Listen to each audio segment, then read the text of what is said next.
April 1938 کو 5:14 پر صبح کی اذانوں کی گونج میں علامہ اقبال رحمۃ اللہ نے اپنے دیرینہ ملازم کی گود میں اپنی جان جان آفریں کے سپرد کر دی۔ انہوں نے اللہ کہا اور ان کا سر ایک طرف ڈھلک گیا۔ طلوع آفتاب کے بعد جب راکم اور منیرہ نے ان کے دروازے کی دہلیز پر کھڑے ہو کر ڈرتے ڈرتے اندر جھانکا تو خوابگاہ میں کوئی بھی نہیں تھا۔ کھڑکیاں کھلی تھی اور وہ پلنگ پر سیدھے لیٹے تھے۔ انہیں گردن تک سفید چادر نے ڈھانپ رکھا تھا جو کبھی کبھار ہوا کے جھونکوں سے ہل جاتی تھی۔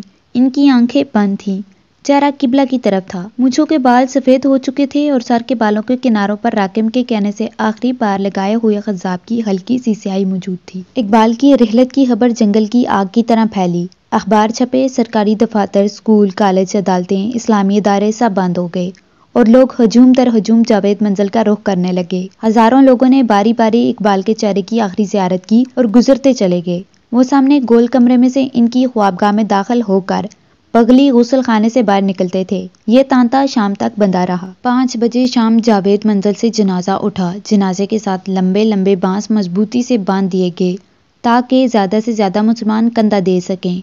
جنازے کے ساتھ ہزاروں کی تعداد میں پنجاب کے ہر شعبہ زندگی کے لوگ بلا امتیاز مذہب و ملت شامل تھے۔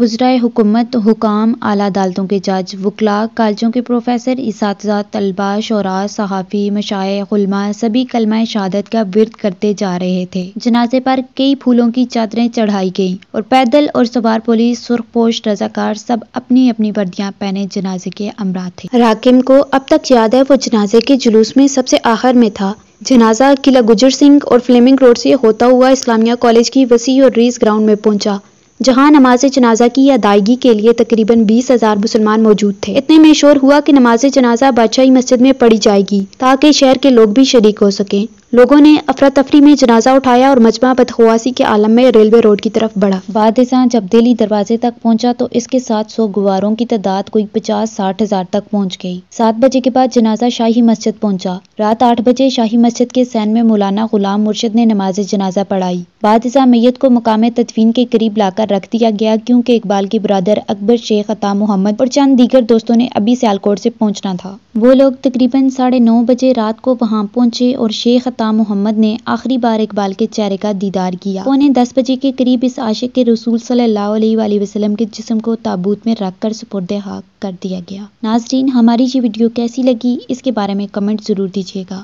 ہاں، اگر ابھی تک آپ نے ہمارا چینل سبسکرائب نہیں کیا تو پلیز اس ویڈیو کو لائک اور چینل کو سبسکرائب کرنا نہ بھولیے گا۔